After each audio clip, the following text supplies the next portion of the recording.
Turns out he's a major cinephile. They don't watch enough movies. It's a very simple formula.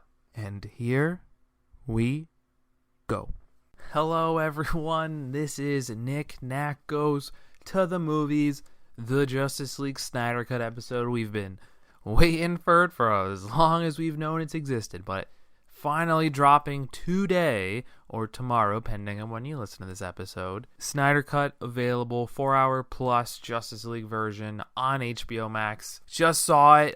Set the alarm for about 6:30 or so. Got right to it around 6:40, 45-ish, and it was something to behold. So through this podcast episode, I'm just gonna talk about a superhero movie that I was a big fan of. I guess that's the short of it, right? We'll start off saying I definitely enjoyed what we should have got from the beginning, but let's just talk about it. So most of us have seen this first version that had come out, and probably the weirdest thing I remember just recently talking about it with watching the Snyder Cut was you had these little scenes that it was kind of like Where's Waldo, where you said, oh, I remember that scene in the other version with some sort of context, and it's a completely different context. I swear there was like a Superman dream sequence in the 2017 version, and when we saw the Snyder Cut version, it turned out, oh no, that was something that was happening in reality. And look, we know as of right now of recording this episode, the powers that be have not officially called this film canon. They're saying it's, the Snyderverse is not the official DCEU, which is fine. That can be the word that's stated, but me as a viewer, I think now this exists, there's no world where anyone would want to go back to the 2017 version and say that's the default de facto one. And let's get into it a little bit. There's also a lot taken out, which is good, right? So there's a lot of the added scenes that were for more humor or whatever. The storyline didn't work, I think there's only one scene that I remember thinking, you know what, I kind of like that scene. I know why it's not included, but something like that, I didn't hate it. And it's in the 2017 version around the start. You see a guy who's just finished robbing somewhere in Gotham. Batman fights him a little bit, and then it becomes a parademon luring for fear, and eventually it blows up and you see the mother boxes, which I like the scene. The thing that, it's used to set up is the fear scenting things and sounds of blaring alarms that impact the parademons, which is, whatever, fine. I don't really care for that part, but I do really like the Batman fighting a guy in Gotham, because we really haven't seen that throughout. We had a brief bit of it in Suicide Squad of Batman fighting Gotham things, but we really haven't seen it because we haven't had a Batman movie, and hopefully we'll have a Ben Affleck movie as well as the Robert Pattinson. I like them both. They can both exist. Just one is one universe, one's the other. Just like we like Christian Bale Batman, just like we like Michael Keaton Batman, Val Kilmer, Adam West, maybe not so much George Clooney, but for the most part, even Kevin Conroy, there's a lot of good Batmans that have existed in our portrayals, and there's no reason that this one shouldn't happen, especially knowing what that Batman Deathstroke movie was supposed to be about. So this scene didn't make the cut, and it's fine because it doesn't make sense. But when we see a scene of Aquaman doing his thing, Wonder Woman still has the bank scene with the Game of Thrones legend who played Roose Bolton, which I was very nervous it wasn't going to be in there. It's in there still. I think it's better now. It's a little more aggressive. In general, a little more aggressive overall, which is, I know, one of the big things that was the change from a slightly more, I don't want to say family-friendly, but family-friendlier version to a little more darker, adulter version of the Justice League. So, didn't get any Batman Gotham fight scene, but that's fine. If that's the only thing that I missed from the other one, so be it. I'm hoping that we get a little more Ben Affleck Batman sometime. There's no guarantee, and seemingly it feels very unlikely right now. But the hope is this movie, a movie that was the fans, were craving it and got something to happen from it, which is great. The hope is this can be sort of a groundbreaking idea that can percolate through the cinema of the future, We want the air cut. I know the Jared Leto Joker from Suicide Squad, not the most well-received, but I want to at least see those scenes and that darker theme that seemingly was highlighted in the trailer. I want that. Hopefully we can get that. Having just come off the It rewatch only 2 episodes ago, I'd love this 6-hour supercut of the modern day It. in chronological order, that makes sense. I think that'd be awesome. And more scenes. Can't wait for Pilgrim shoe buckle, hat wearing, Pennywise eating a kid. Sounds like an absolute blast. But yeah, probably the biggest question I think I had going into this, beside, a few scenes, a few elements being here or there, had to be the aspect ratio question. Was it going to look weird? I was wondering if you were going to be watching, something that would, people who film Instagram aspect ratio and then post it on a video site that supports widescreen. It's the stupidest thing. I hate it. Absolutely hate it. But having just rewatched WandaVision for that episode, having, the letterbox aspect ratio, it was a little wider than that, but it didn't feel so jarring. Yes, you definitely see movies with the black bars at the top and bottom.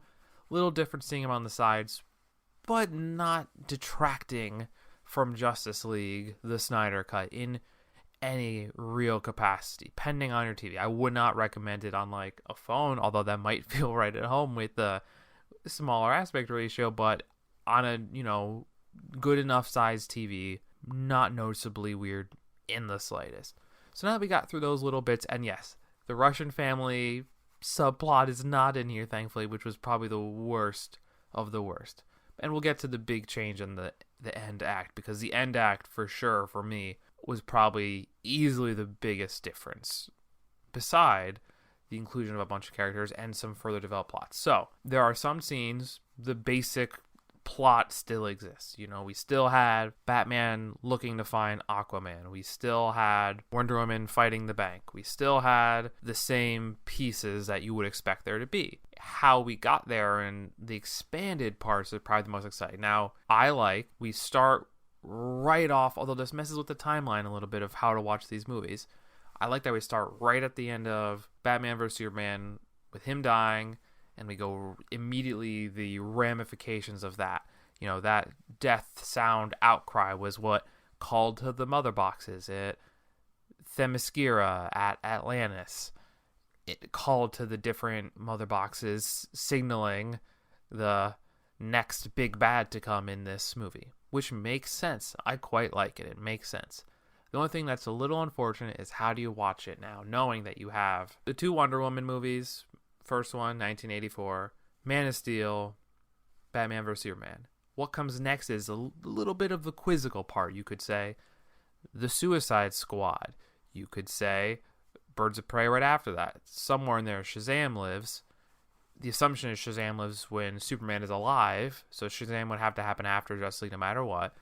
Aquaman happens after Justice League no matter what. The big question is, do the Suicide Squads go before or after Justice League? Because they're definitely close enough to each other. The big question is the what. It's a little more blurred now, but I'm sure the internet powers that be will sort it out and figure out the exact way that makes the most sense with organizing these movies, especially if we get another Justice League, part 2 from Zack Snyder, which would be pretty cool, but we'll see. So, the same bits happen, right? Batman's still recruiting. We just get more, right? We get more Aquaman. We get Willem Dafoe. Love Willem Dafoe, as you guys are very aware, and I loved seeing even more of him. And if probably one of the, I don't want to say less publicized, but more minor things that I really appreciate is it does a lot of nice setup for Aquaman, where it felt like he sort of exists in this world in the original Justice League cut, and then we see him doing his own thing after the fact, where it feels like there's a little growth into getting a trident and, the suit of armor and all these just little things that, for me, just give it a little more life. And, with that in there, you kind of have to say, okay, this is canon. There's no way to say it's not, because it so clearly ties into a movie that happens right after with Jason Momoa and Aquaman. It clearly ties in, which is great, I think. But beside those parts, the other thing that it really builds on is big thing that I think going into it everyone was aware was Ray Fisher, Cyborg, the whole character was so much better fleshed out. You met his mom for the first time. You saw how the accident happened. I mean, just things in just in the same way. I right before I watched this, I saw Batman vs. Superman, the extended cut, and same thing. There were just these little context things that made it very without any weird assuming what happened. You very clearly saw path A to path B to path C, and it made sense, the journey. Where when you first watched Batman vs. Superman, there's a part where Lois sees a bad guy, she recognizes him, and then immediately the next scene she's in a helicopter. She said, did she go? Was she taken? Why is she in the helicopter? Where in the extended cut, you say, oh, she got kidnapped, and that's why she's in a helicopter, which you could have implied, but maybe she just went. You don't really know.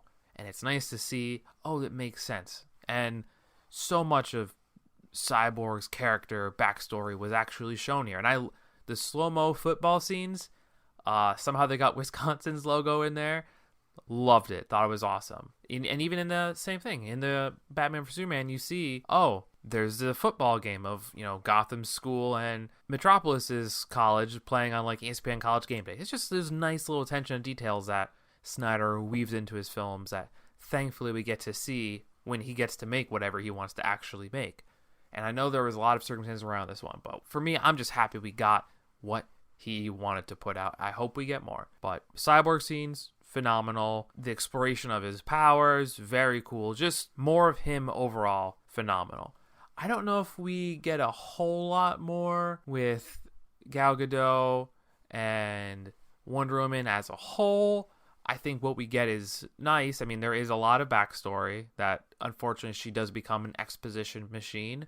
But it also makes sense as she's kind of the one who's been there and has ties to people who've been there, much more so than Aquaman, who, like we said, this movie gives you a tease as to why he's not really a huge fan of Atlantis. There's teases to his brother, half-brother, who's the king, and the issues that we eventually get further explored and solved in Aquaman, which, once again, if you're building a universe, it's nice to have the connective tissues thrown in there.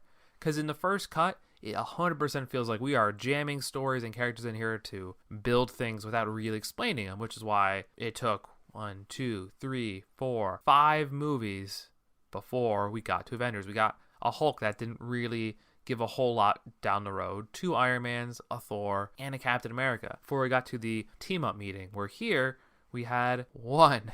2, there was already a team-up, and if we're going in that same vein of when the original one came out, and Suicide Squad counts, but in the larger world building for Justice League, it doesn't really mean a whole lot right yet. So they got the 3 movies, and they were teaming up and introducing double the characters almost every movie. Not great. But here, it explores those things. It says, where do we find Aquaman? What is his motivations? How did he get from here to in a place where he does want to talk to his dad and maybe not be so against Atlantis? He's not for it, but he's softened on the idea, so it feels a little better. And also makes sense where he met Mara, who you would have never known in the first cut. They briefly see each other and then that's it, which is strange. There's no explanation of point A, B, C. Obviously, Cyborg feels like a real character here. Phenomenal. I'd say Ezra Miller's Flash doesn't get a whole lot in the beginning. It feels like he's the latest expiration ad. I love the Iris West was barely in there. Let's not get too excited there. I get nervous in the same way with the scientist from Star Labs, Orion Choi, who was introduced, who could become the size-shrinking version of the DC universe, the Atom, in the same way that Jenna Malone from the Hunger Games franchise, from the district that chopped wood, was briefly featured in the extended cut of Batman vs. Superman: Dawn of Justice as another Star Labs scientist who doesn't really get the TLC there. So I get nervous in that way, and we'll see if anything comes from Iris in the Flash movie or beyond. It's a nice intro, for sure. It's just she doesn't say a word. It's a really cool scene of the Flash and his powers, and I like that Ezra Miller is still kind of quirky and doesn't really have it all figured out, because growth, right? Our characters need to grow, and he is not superhero Flash yet, which is phenomenal. Love that. But his build-up is a little weaker compared to everyone else. Now, he's the first one to join the team, and his meeting scene is still very fun with Batman, with Bruce Wayne. Still love it, still a blast. Other things that we love.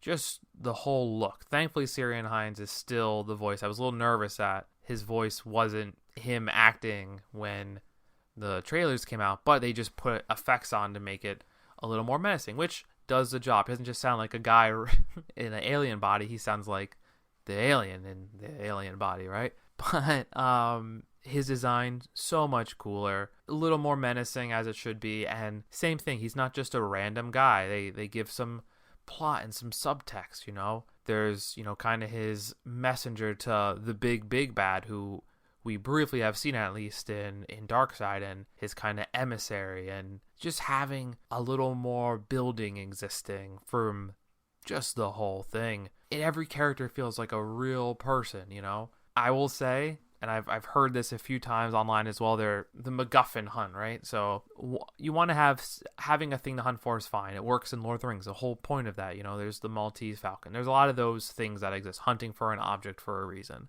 Justice League is for sure that. The Avengers, same thing. Infinity Stones, Mother Boxes, it's all the same bones. But they like added another one in this anti-life equation, which sure, it's a cool thing that definitely has DC lore for sure. Nothing really happened with it, but I guess the good news is it's not another thing they have to hunt for in this movie. It's more so a thing that exists that would lead to the next movie. And there is for sure some setup in this movie, which there's nothing wrong with. It was made, Zack Snyder's version was what was made. We may never get conclusions on some of these things and nice ends that make us satisfied, but it's his version. And if it does happen, the hope is the fanfare is enough to be exciting, get the ears and the, you know, advertiser dollars and everything from the network to be like, this is what we want. We want more of this. The fans want more of this. It'll be a nice quality thing. The fans will appreciate it. We'll have financial success from it because at the end of the day, it is a business. And we can all just enjoy the full Justice League Zack Snyder series and maybe the Air cut. I'm so hopeful that the Suicide Squad Air cut will come out. I don't want to assume or get too hopeful and excited, but I would be nice if we can get the full version of that as well. Especially because allegedly there's even more ties to the grander DCEU. And like I said, there was a really nice Batman moment. And even The Flash has a nice moment. And I'm very excited for the James Gunn version, but I'd like to see the real version of the first one as well. Just cause. So what else do we have in this movie? So it is broken up into acts, which is fine. They're not so jarring. I think that was the whole question of if it was going to be a mini series, which thankfully it wasn't. I'm very happy. I honestly, like, it was 4 hours. It didn't really feel like 4 hours for me. I mean, we've all seen long movies at this point. You do have to do a disc swap, at least for me, for all the Lord of the Rings extended cuts. And those are pretty long as well, especially Return of the King with like 45, 50 extra minutes put in. But you could say it's a nice intermission. If you can't get through the whole 4 hours, there's clear breakpoints where you can pause and get to it, which is, some people can't get through 4 hours. I get it. It is a long time. But I think it's an exciting, interesting enough movie where the 4 hours doesn't feel too jarring. And there's these little moments that add, it doesn't feel like it's empty space, you know? We have a few more minutes with the J.K. Simmons Commissioner Gordon. We have some Henry Lennox Martian Manhunter-y scenes, you know? There's just these moments that just feel right. And of course, probably the big fix, a lot of people would say, is there's no CGI removed mustachioed Superman. We have just Superman as is. And we get a really nice thing. Look, them bringing him back to life, all the scenes are a little different, right? Him coming back to life, lovely scene. You have a lot of photo stuff with him and his dad is buried with him. You have a better organized fight. You have him really honing in on Batman in a very hunter-predator way. When Lois comes and saves it, all feels explained. You know, she doesn't just show up.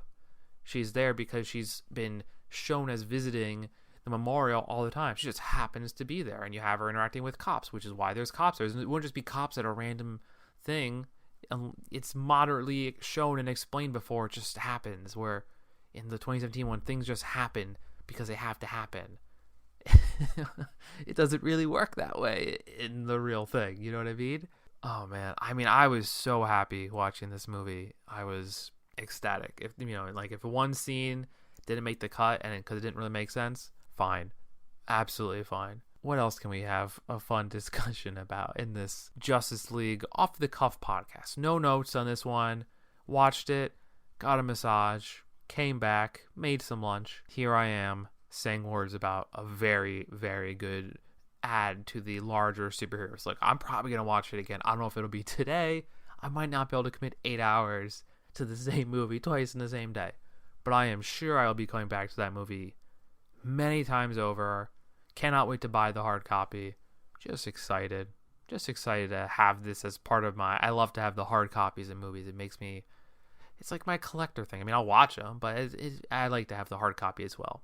Just call me old-fashioned, I guess.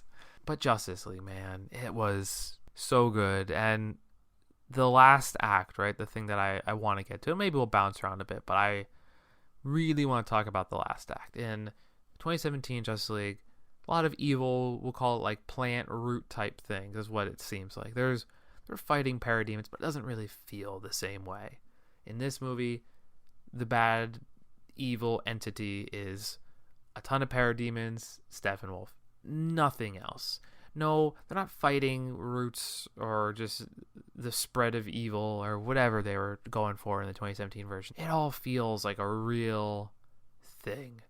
And, there's just these moments that, we see Black Suit Superman in action in this fight scene. He's like, I don't know why it feels better, because it's not so different at that point.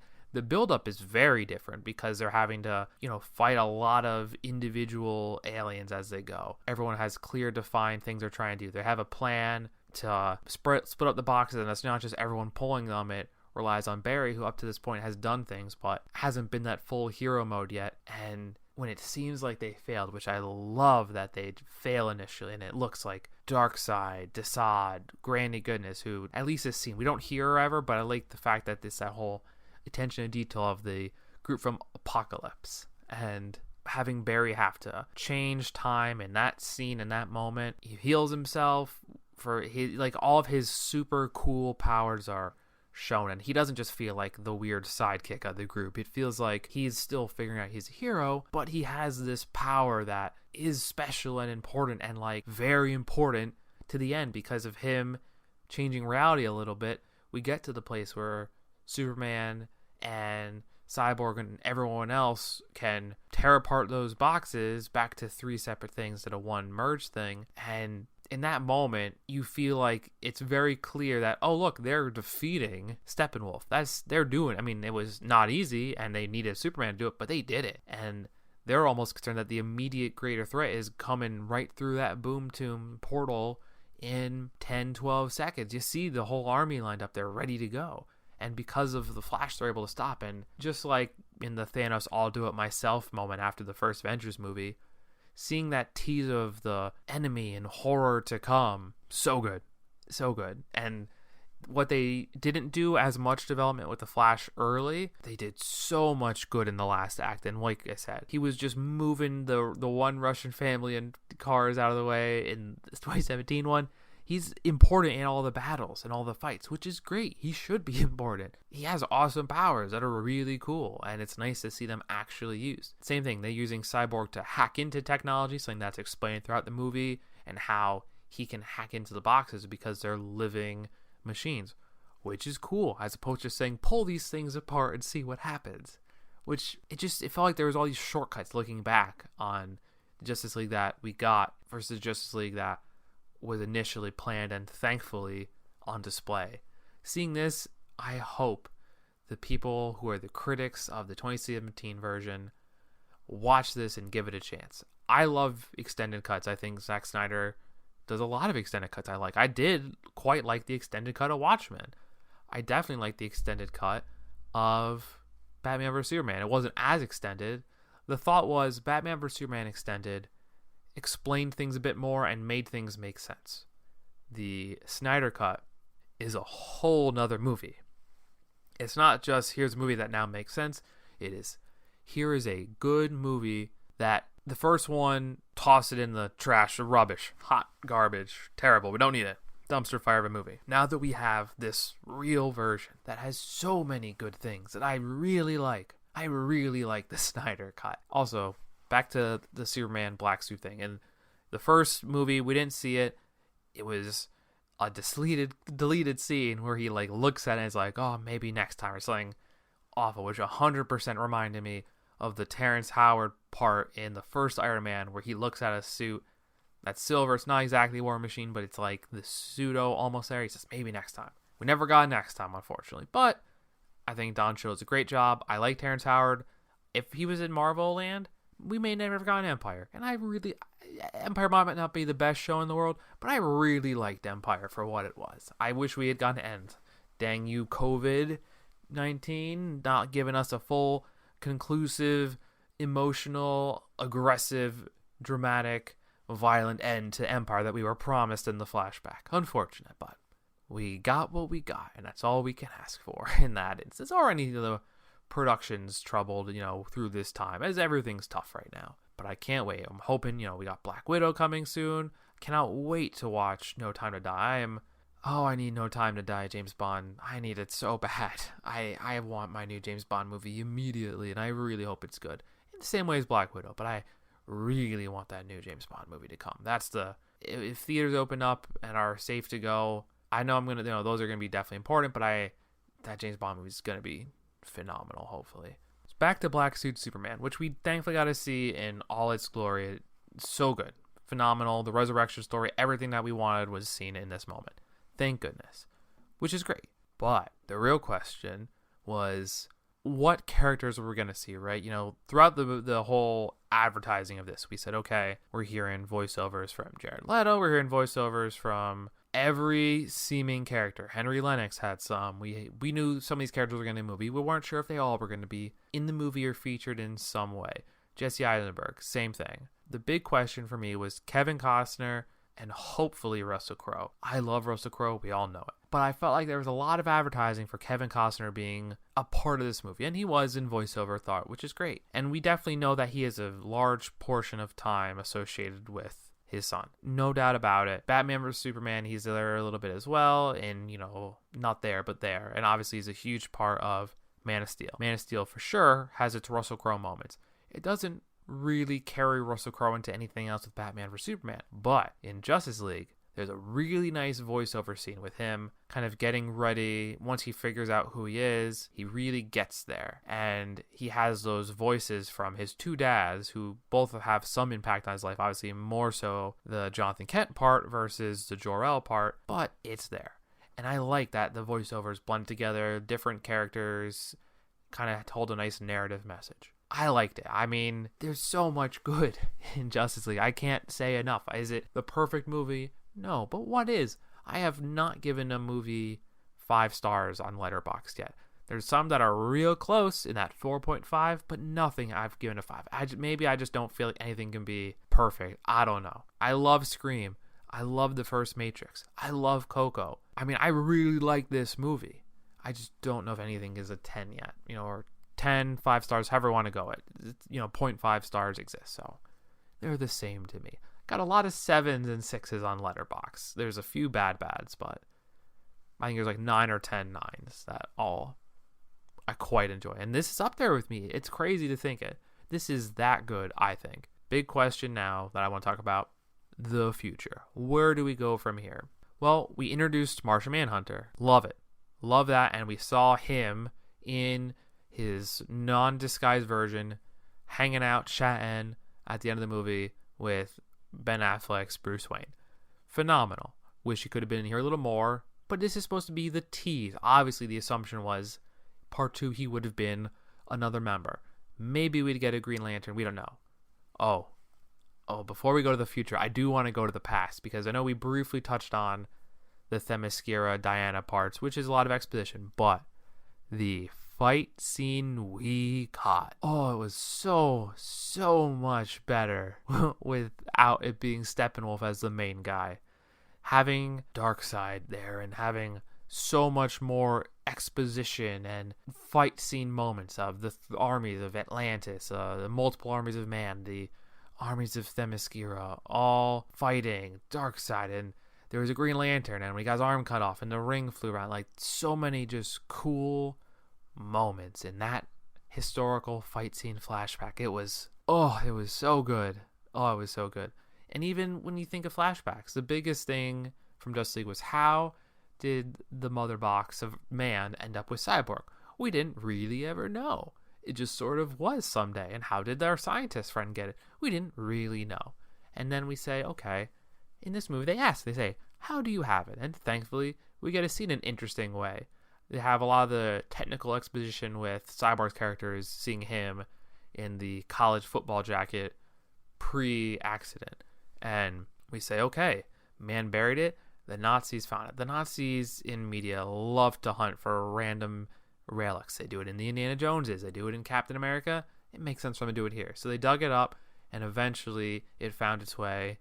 That was in the 40s, so it found its way eventually to America, where it ended up with the Star Lab scientists, who that's their whole thing, which once again is explained. They're not just random people who work there. They're the science organization who, in DC lore, that's sort of the one you kind of feel like you hear about a lot. And they're doing their thing. Someone always has to take over the ship that seemingly is the most important scientific alien ship from Man of Steel. It's every movie they're going back to the ship to do something or another. But just those historical moments that are added in so lovingly, so caringly. It just is world building, and world building can be bad. World building can be, a couple minutes of black screen, white text saying it's the year 2079 and the aliens are taking over the world, or they're doing all the crazy stuff. But one person is gonna stop them. And that's there's just so much history lessons that come off white texted black screen, which is the most boring, unexciting visual way to do it. Oh man. Thankfully, this history world building, it feels great. And this movie feels like it adds to so much that exists and to come. And like I mentioned before, let's get to the future. What do we have coming up? Well, in theory, nothing. But what could be coming up through what this movie had teased? So, Martian Manhunter would have joined the group. Sounds great. Nothing too crazy there. Okay.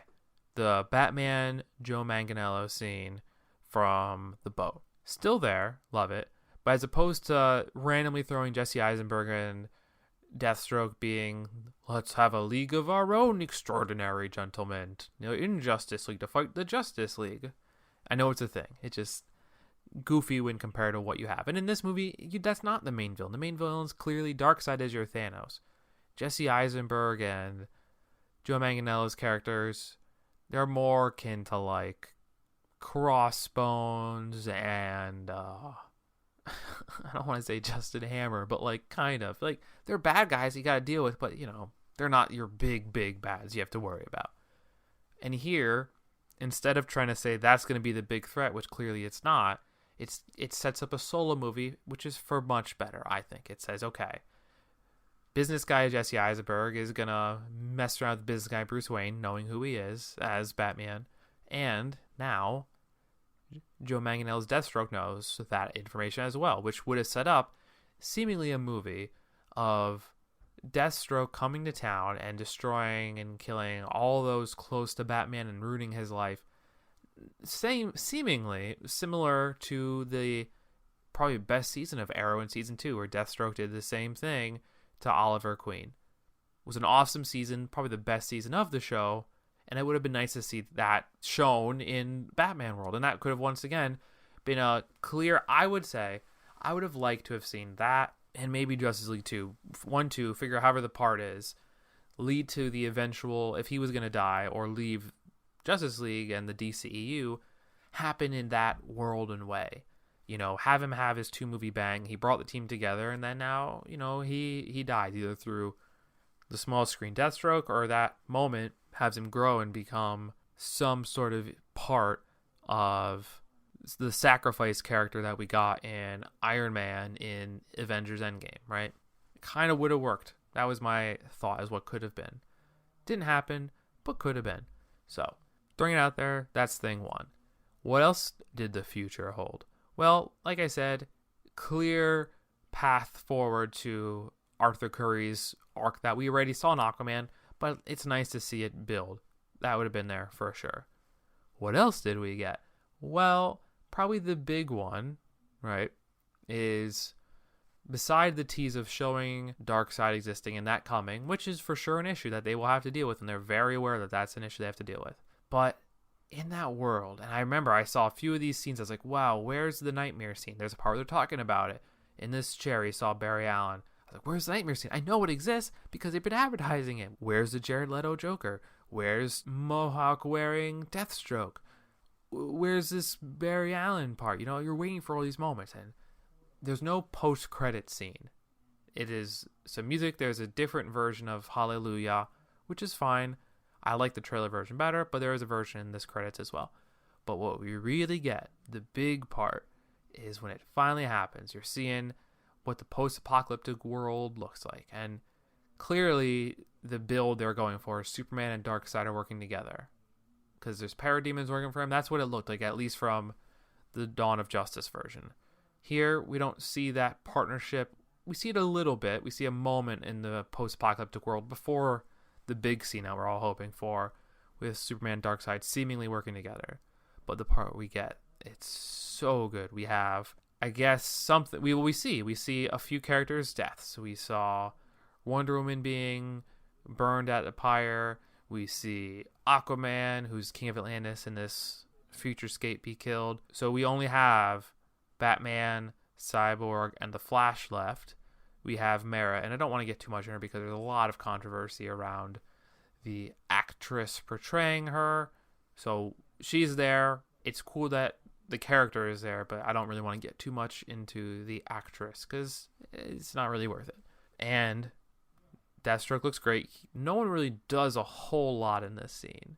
But the moment that we all knew from the trailers, while the society line wasn't exactly there, is not how the internet really wanted it to be. Just seeing the Jared Leto Joker exist at all and not be, tossed aside. It was very clear the character was just tossed aside and gone in the Birds of Prey spinoff, which is fine. It was very much her story, which is great. But just seeing him in the intro and not animated out, like have him be around, but not being the main purpose of things in real life would have been so much nicer. In the same way that the growth from the Harley Quinn adult animated TV show, airing initially on DC Universe, now on HBO Max, he's there, and that you can do whatever with animation, I get it. But him being there while she grows is important, I think, compared to her just growing and him not existing in the world or being hidden with these, cheap references and animation styles so that you can explain away to a degree why he's not there. Also, that movie gets a bad rep. Ewan McGregor is so good in that movie, and Margot Robbie is amazing, as we all expect, and hopefully she'll be just as amazing in the Suicide Squad sequel. Cannot wait. But seeing that Joker character to a different degree, and there was a lot of stills that we didn't really see that version played out. So there was a lot of just advertising stills, which is fine. But having the moments that sounded incredibly much like the Injustice setup of Joker doing something to kill Lois Lane, that setting Superman off on the dark path, and Batman having to kind of be the hopeful deterrent to Superman. Which is, the Injustice games, Injustice story.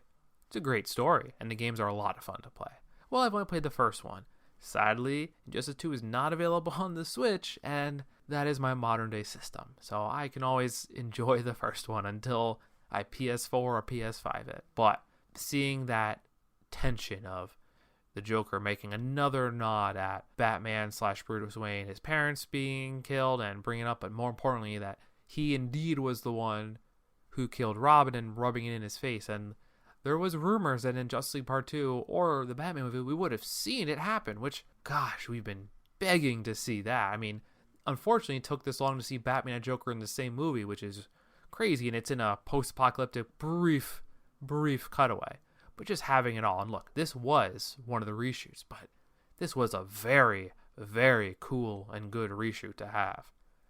Just seeing them together and the acting and tension and the, when this is over, we are going to settle some scores, Buster Brown, you know what I mean? And just having that big confrontation moment was so good. And we didn't get a whole lot because it's the same thing. It's another dream sequence that Batman wakes up to, which is clearly a vision, not just a dream, I think is a clear assumption. But having Superman find them and then kind of a TBD, so good. I hope we get that Batman movie with Deathstroke. I hope we get to see him in action. I hope we get a Justice League Snyder Cut Part 2 with Martian Manhunter. And he had a lot of movies planned. He had this, 5-movie arc. If we're counting Man of Steel and Batman vs. Superman in that arc, we only have 2 left, which sounds fine. And I don't know if Batman would count as the 5th and final of those, but, I think so. And look, there is a future for DCEU. We got a Suicide Squad. We got a Shazam sequel. We got an Aquaman sequel. I gotta imagine there's going to be a 3rd and final Wonder Woman. You gotta imagine there's gotta be one where she goes back to Themyscira and it's not always happening in the past. There's gotta be a modern conclusion, unless it happens in this proposed Justice League thing. There has to be a clear end in sight at some point. Look, I love The Walking Dead. The comics I thought ended abruptly, but there was an end in sight. And the assumption is a TV show, will have its 6-episode adds to season 10. Season 11 will be full everything, long season, all the Commonwealth, and have a satisfying ending. There might be spin-offs aplenty, but the main bread and butter Walking Dead will have a clear ending it's going towards. And eventually you gotta stop at some point, And look, I will watch superhero movies, Avengers, DCU, whatever it is, until they're bad, which would be a very low bar for me apparently, because as much as Thor the Dark World is a bad movie, I don't know if I've rewatched it in ages, but I sometimes can defend Thor the Dark World. I think the Hulk movie is better than people give it credit for, probably because I kind of like Ed Norton, and I also really like Tim Roth. Maybe that's, the Quentin Tarantino fan in me, but I think he's great in this movie. I mean, I think he's good in a lot of things. I don't love procedurals, but I 100% was always interested in watching Lie to Me. I've never finished it through and through, but I enjoy what Lie to Me is, and he's a great part of that. But eventually, the Avengers movies will have to have an end. We don't really know what post-Endgame looks like. WandaVision was a success. Will Falcon and the Winter Soldier be? Hopefully. We got some more... they took a risk with Doctor Strange, and they're taking a few more risks, right, with Shang-Chi. They're taking some more risks, going even weirder with the multiverse stuff with Doctor Strange. The Eternals, they're going in some crazy different directions with the future of post-Endgame, which is great. I just hope it works and it doesn't get so weird that you get to a point where you're like, okay, I guess my end was the Endgame. I mean, I think Black Widow's going to be great, but let's be real. That is not going to be considered the next phase for at least people who watch it chronologically, which you should, because that clearly is going to go, I think it was right after Civil War, either right before or right after Civil War. Somewhere in that world is where this movie lies, which is great. Just superhero fan Nick. What a time to be a superhero movie fan. We're in the golden age of superhero cinema. Well, that's the episode. I really hope you get a chance soon to watch some Justice League Snyder Cut. It was a great time, so worth it, so much better than what we got to start. I don't think there have been too many spoilers in this, because we kind of got the bones of the story to begin with. It's just really a lot more development for every character involved. The Russian family subplot is gone, the sound subplot is gone, and the actual fight with Steppenwolf, beside many other things that are better, the fight with him, as opposed to like his demon turning on himself and boom tombing himself up, like seeing him get his head cut off and thrown into the portal, oh, it was so good. And that dumb race thing of Superman and the Flash racing is like our cutesy post-credit scene. Didn't need it. Fine. Don't have it. Don't need it. So much better. Please, please, please watch it. Let me know on social what you think. I am sure I'll be dealing with like so many more rewatches, and this will not be the last time you hear me talk about this movie, and hopefully it's the start of many good things to come. But cheers, and as always, until next time, cinephiles. Are you not entertained? I think this is gonna be the beginning of a beautiful friendship. I don't like goodbyes. Let's just call this see you later, alligator.